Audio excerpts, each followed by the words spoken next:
Welcome to Beyond the Lines. Today we have a great show lined up for you. I'm here at Wine Connection in Sukhumvit 47 and I'll be talking to American crime fiction thriller writer Tim Hallinan. Let's get scared.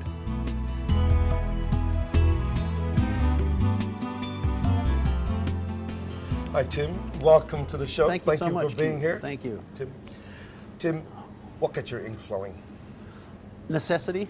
I write for a living. I have to write every day whether I want to or not.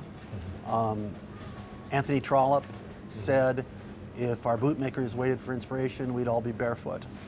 And the best quotation I know about creativity is Picasso, who said, inspiration exists, but it has to find you working. So I get up every day, I turn the computer on, I back up about 4 or 5 days in terms of what I've written. I make it better. By the time I hit the empty page, I'm back in the story, so that I have a chance of hitting, because like all writers, I'm afraid of the white empty page. So this gets me into it slowly. The blank spots. Yeah, the blank, exactly. Terrifying. Making the first footprints in the snow is always scary. It's kind of like opening one of your books. You just don't know what you're going to get. It terrifies me sometimes. Yeah. Tell me about your connection to Thailand.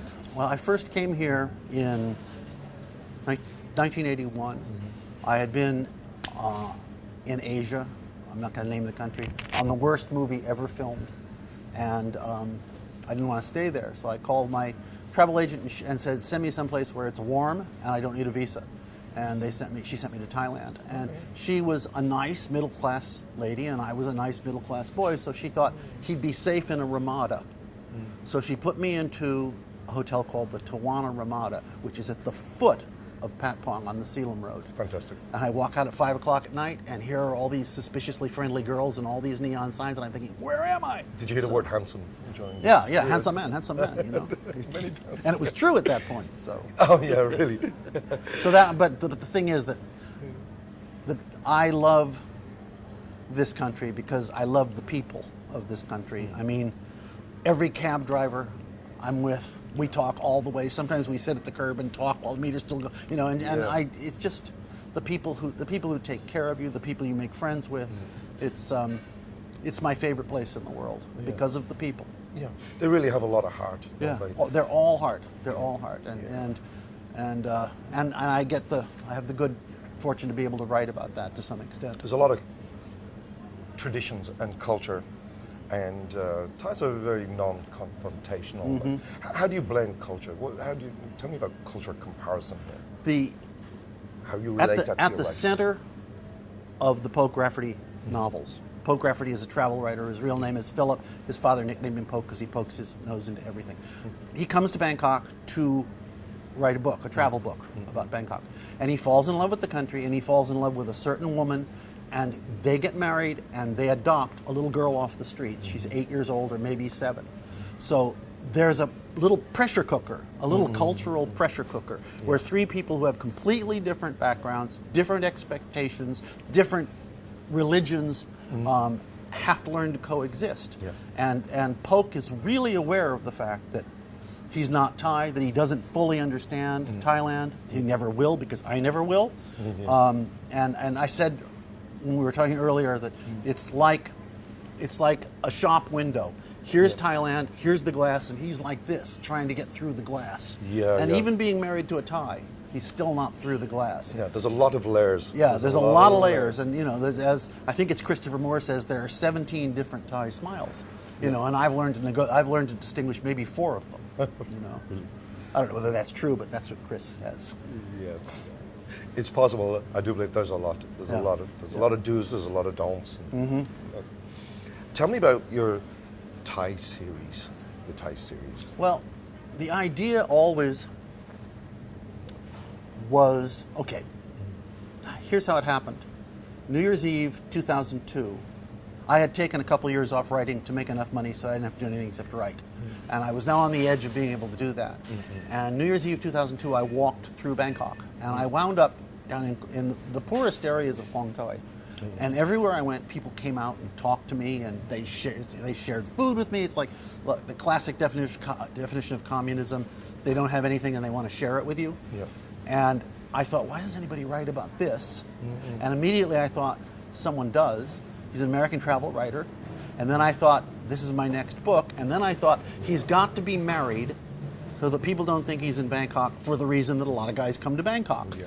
So he's married, and then bang, I had met a little girl, a little street girl, and she became their adopted daughter. I met her when she was 7. So she actually exists. She exists, and her name actually is Meow, which is her name. I don't know where she is now. Can I tell this story? It'll take about 2 seconds. Absolutely, yeah, I'm sure. I was writing a book, one of my other books, in a restaurant on Patpong in the daytime. And I become aware that I'm being watched, and I look up, and here's a little girl like this on the outside. She's filthy, absolutely filthy, but the part in her hair is completely straight. She's got control of one thing. It's the part in her hair, and she is controlling it. So I looked at her, and she ran away. Yeah. Came back a couple days later. I looked at her. She ran away. I realized she's not looking at me. She's looking at the screen of the laptop. She's like all kids. They look at that screen, and they go, what the heck is that? And so eventually I went like this, and she came in, and there was only one game. This is 81. There's only one game on the laptop. It was pinball. I set it up. I showed her how to flip the balls, and I went for a 45-minute walk. And when I came back, the booth was empty. There were 3 packs of gum. She was selling gum on my plate, and an astronomical pinball score. Absolutely astronomical. Wow. So from then on, we met in that restaurant once or twice a month. And then she disappeared at the age of about 14. And she left you because the kids sold chewing gum. She didn't sold they? chewing gum, and so she left me as a thank you 3 packs of chewing That gum that were is all fanned so- out. It was really, really pretty. Oh, little- that is so cool. Broke my heart when she went away. But for someone to have so little and yet give you yeah. something of what she had, which was basically what she had to earn. You know, there money. were almost no laptops at this point. Yeah. So her reaction to that screen was absolutely visceral. Yeah. And when you see now, you see a 4-year-old kid working a smartphone. I mean, this was a preview of what was to come. You know, a little girl who had nothing. Yeah. You know, sweetest My little God. girl in the world. I have no idea where she is now. Yeah, and I hope she has a laptop. And But in my books, she's doing really well. she probably still holds the very highest pinball score in Bangkok. Probably so. Great. Tim, how many books have you written to date? I've written 27 novels, 7 of which were written under other names, just for money up front.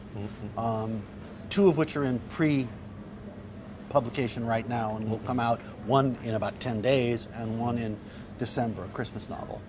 And I've also edited a bunch of short story collections, my favorite of which is called Shaken Stories for Japan. I got 30 writers within literally the day after the tsunami in Japan in Fukushima to write short stories and give them to me, and we put it online 3 months to the day, and 100% of the money, even Amazon's share, they even gave their share, went straight to the Japan America Foundation. It raised more than $100,000 for relief on the ground in That's Japan. incredible. So, yeah, writers, you know, mystery writers are really generous people. Yeah, that's good. Really, really nice people. It's amazing to know that people have come together for such a tragic event. I didn't get a single no. Yeah. I asked 30 writers, I got 30 yeses. The one I got the 31st said, I don't know how to write a short story. Oh, that's So nice. there you are. Just He'd only- wanted to he'd only written contribute. novels. Yeah, he'd only written novels, but there you are. So he wrote the introduction and helped design the cover. So everybody said yes in one way or That's another. incredible. That's Yeah, it was incredible. great. It was great. Amazing. Tell me how your series have evolved over time. You know, all I write about is people. And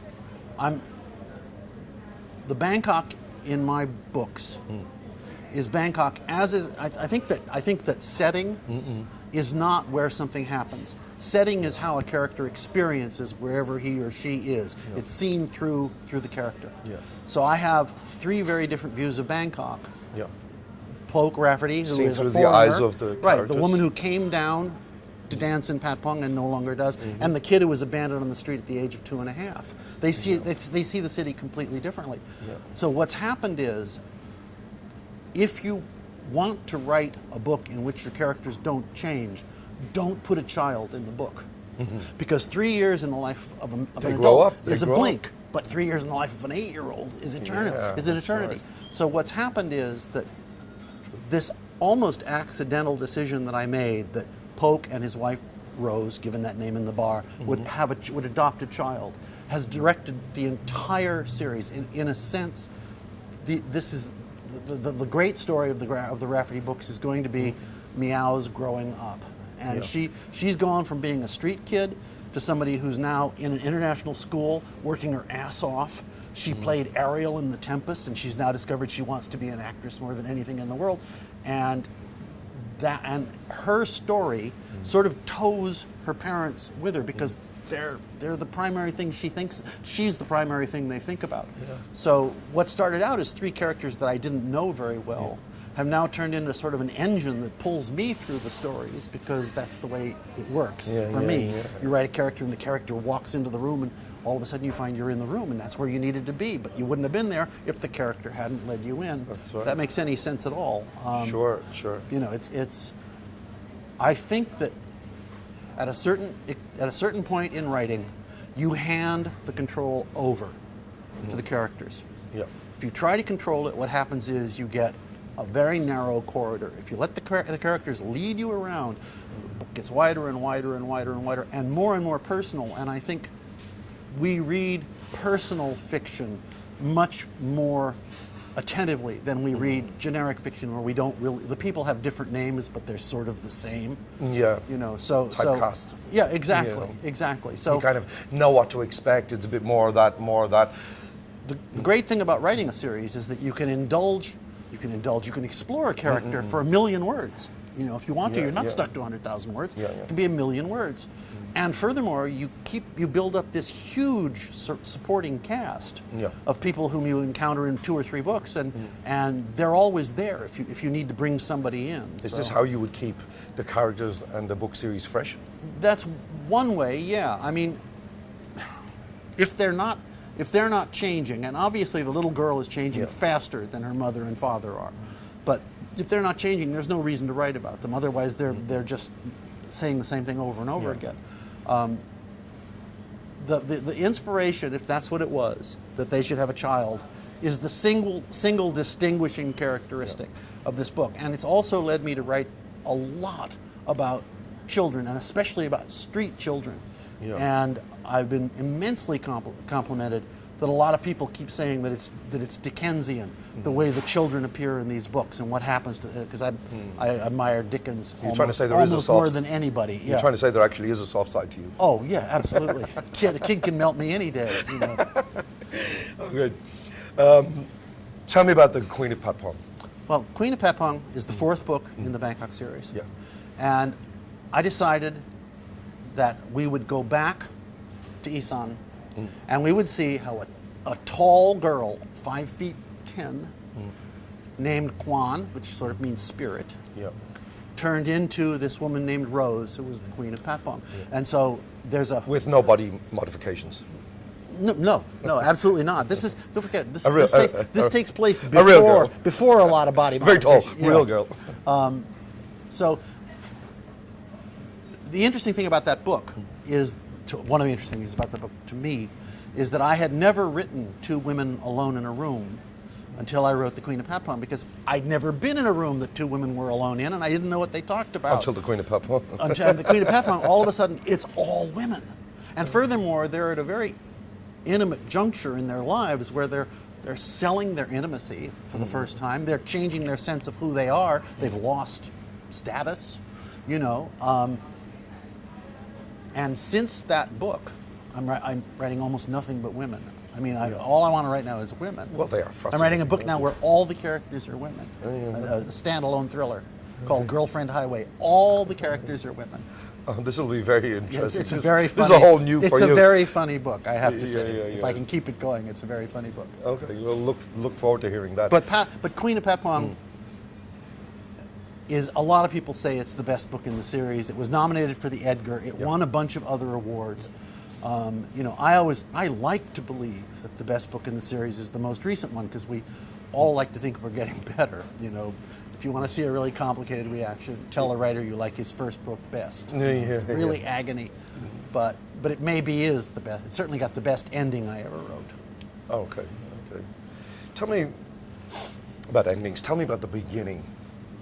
Every book has its opening paragraph, and at that point, it really has to capture and draw you in. What are the rules or the inspiration for the very first few lines of a book I mean, would you rewrite, or does it come naturally, or how do you open a book? I don't actually think about it. The book I'm writing right now, which is called Fool's River, begins with a little katoi from Laos named Lutan. And Lutan is buying a pair of lavender contact lenses. She's 18.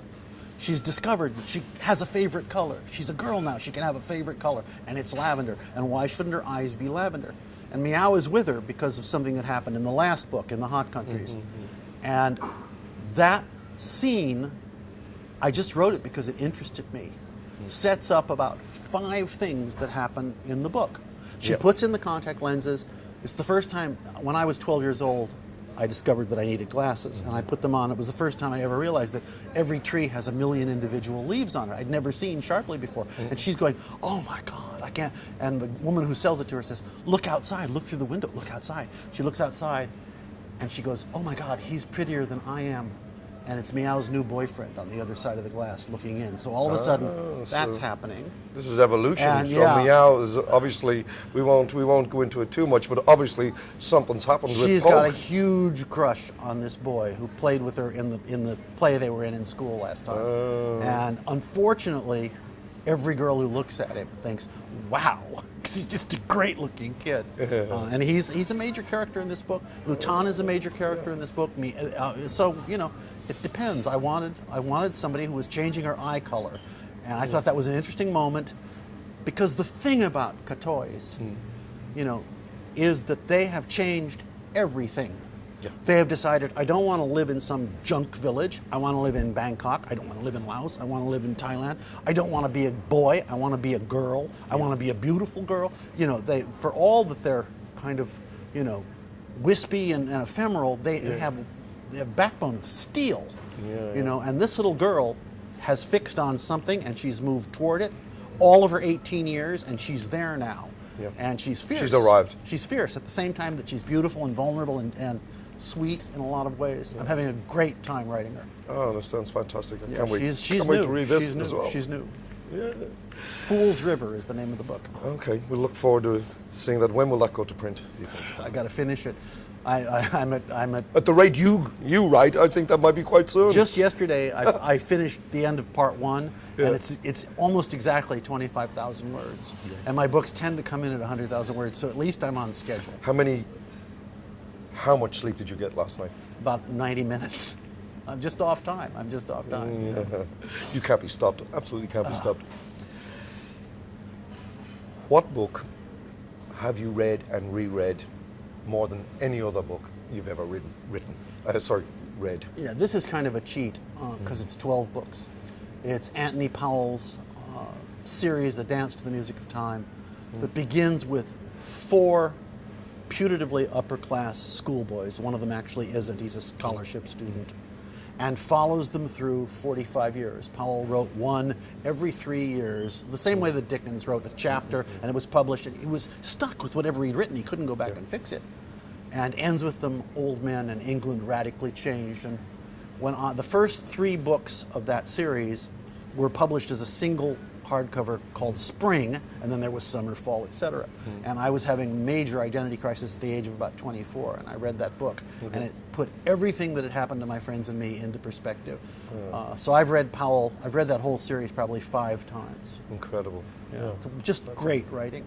Very polite, but very uncivilized in a lot of ways. Very savage in a lot Very of ways. raw. Yeah, but raw with gloves on. Oh yeah. You know, Okay. except for the villain. It's just wonderful. Yeah. If there was a book written that you've read, do you ever think, wow, that's a great book, I wish I'd thought of that? What would that book be? Oh boy. Alice in Wonderland. Wow, and why? Because Carol created a world that turned everything upside down and changed the way that Alice and the people who read it think about the world that they take for granted. You know, through the looking glass, it actually is a mirror reversal of everything, and it's also brilliant writing and very funny and very sweet. Yeah. Alice in Wonderland. Wow. I Great. mean, I feel like Thailand is Wonderland. I feel like when Sometimes. I write Thailand, I'm essentially writing Wonderland. Yeah. It's so different from America, and it puts so much of America in high relief. You understand more about Polk because of who he isn't here in Thailand. That's He's right. not Thai. He's, you know, so. But it's also very different to other Asian countries too. It Absolutely. has something completely unique. Absolutely. Isn't it? You know? No place in the world like it.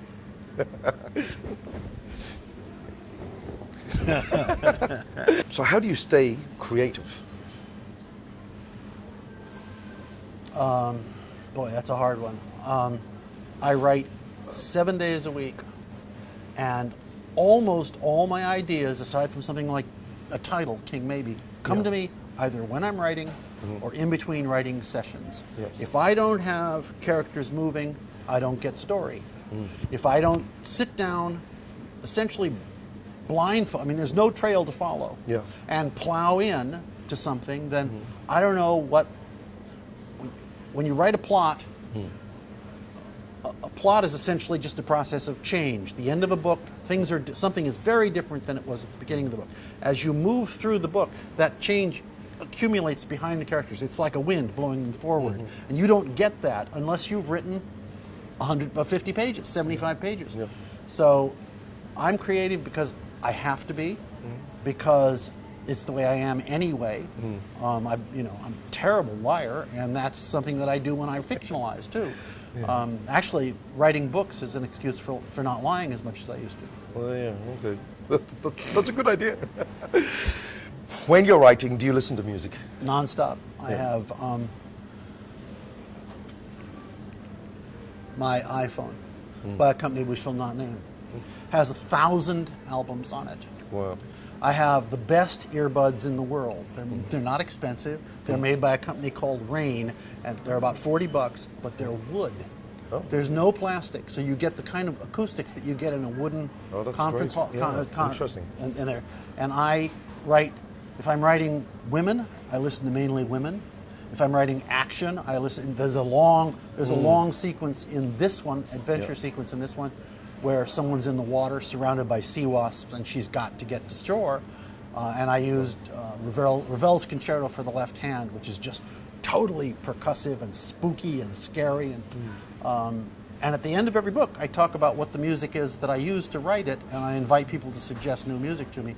I get 150 pieces of fan mail a week because people are trying to suggest new writing, new music. Yeah, that's for me to listen fantastic. to, and I discover a lot of great music that way. Interesting. It's always interesting to know what a writer would listen to writing a certain type of book or be inspired by. You know, it supplies, it's an energy source for me, and it reduces the anxiety, because there's always I'm always anxious, except when I'm actually picked up and I'm just trying to get it all down as fast as I can.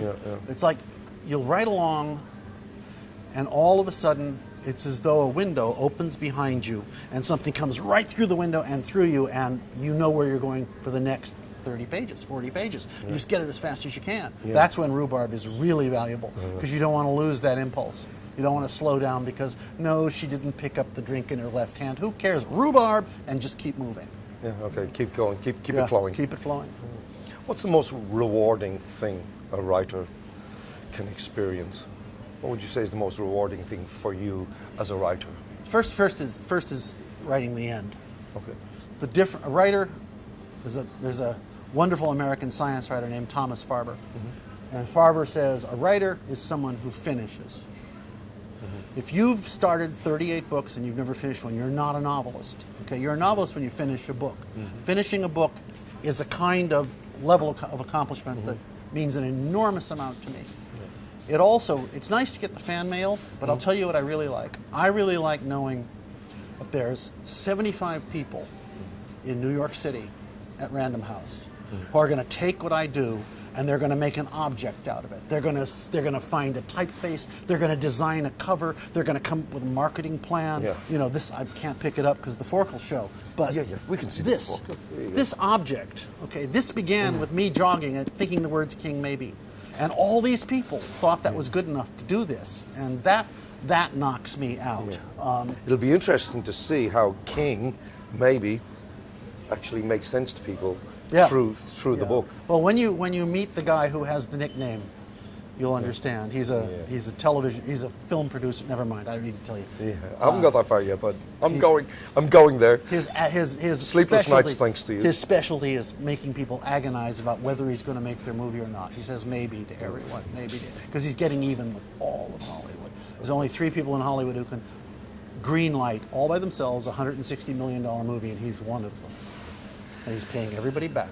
Speaking about Hollywood movies, any interest in any of the books becoming a TV series or film? These were the Poke Rafferty books were bought by a wonderful producer named Frank Darabont, who did The Green Mile and a bunch of other stuff. Great movie. Went on to found the zombie thing. Walking Dead. Like Walking Dead, thank you. And he did a huge amount of work. There was a script, terrible script, and I hated it. But they couldn't get funding in America because these books don't have enough parts for Anglo actors and actresses. I don't think Stephen King liked what they did to his books either. No, well, he should get down on his knees every day for Stanley Kubrick in The Shining. That's a great movie. That is a great movie. But the others, you're right, not so good. So this almost got made, but it couldn't because we couldn't get an American cable window because there just weren't enough roles for Anglo actors and actresses. The Junior Benders have been bought by, I think, the funniest man in the world today, a guy named Eddie Izzard, a Brit, who called me up one day and said, "Oh, this is Eddie Izzard." And I said, "Oh, fuck you." And you thought hung the phone up. You thought that's funny. Yeah, and he called me back and he said, "Don't hang up." So he's trying to do this, and he's optioned it several times, and we shall see. I can't think of anybody I'd rather be in business with because he's phenomenally talented. Yeah, great. Advice for writers starting out, what does Tim Hallinan Okay, think? write, read. That's it. That's Write it. every single day, read every single day. You'll learn more from writing and reading. Don't read books about how to write novels unless they're written by an actual novelist, okay? Yeah. And there is one called Bird by Bird by a wonderful American novelist named Anne Lamott. Read that one. Don't read any other ones. There are no rules. Okay. Okay? You got to write every day because otherwise you're not going to get your chops, you're not going to finish. You got to read all the time. Do not wait for inspiration. Okay. Inspiration is nonsense. It comes when you're working. Okay. You sit down every night and play, and you start out relatively okay. I'm doing this. And 10 minutes in, you're completely in a different space. Yep. And that's what happens when if you're lucky. It's Kind of like channeling. You just Absolutely right. go to this place while you're in the. But that's not going to happen unless you've played those first 7 or 8 minutes. Unless you've written those first 5 or 6 pages. Yeah. So you've written, is it 1 or 2 books on creative writing? Yes, I've written 2 books. One will come out sometime late this summer. That's called The End, Writing to Finish. Okay. And I've got 31 writers who gave me what their routine is and what they do when they get in trouble, and I'm structuring chapters all around that. And it's all pretty much the same thing, write and write and write and write and write. This came out of every time I do a talk in a bookstore, which I've done probably 1,000 of. Some idiot says, I could write a book if I just had the time. And I listened to that for a long time. And then finally I started saying, oh, BS. You have the time. You just don't want to write the book. If you met somebody tomorrow and you thought, this is the most beautiful person I've ever met, could you find the time for that person? Of course you could. Of course you could. Well, guess what? That's your book. Your book is your new relationship. You got to give it a place. You got to give it a frame of time that belongs to the book. And if you don't do that, you'll never write the book. Yeah. Good advice from Tim Hallinan. Tim, what about blogs? You have a couple of blogs. I have a blog that's dormant. I haven't put anything on it in years. Okay. I do more stuff on Facebook. Nobody knows how to sell a book. Okay, my publisher, Random House, doesn't know how to sell a book. Okay. Yes, a nonfiction book that's got a news hook you can do, but a novel, how are you going to sell it? Yeah. So they all say the same things. Get online, but there are a million writers online. Yeah. So I think that the way you sell a book is you write the best book you can over and over and over again and wait for someone to notice that it's really good because it's as much luck as it is anything else. I know one of the best writers I know in America, Ed Wright, died about 6 months ago with 5 brilliant books behind him and no publishing deal. Yeah. Self-promoted. Yeah, he had a publishing deal, but now he couldn't get one because he hadn't sold, but they're great books. So there's an element of luck in this that you can't, the only thing you can do is have the good book so that if the luck strikes, you're standing there with something that's you can pay in gold, you know, so to speak. You're not standing there with a handful of iron pyrites, you can pay in gold. Yeah. It's kind of like, build it and they shall come. Exactly right. Write it and they shall read. Exactly right. And if you don't build it right, when they do come, they'll go and turn around and walk away.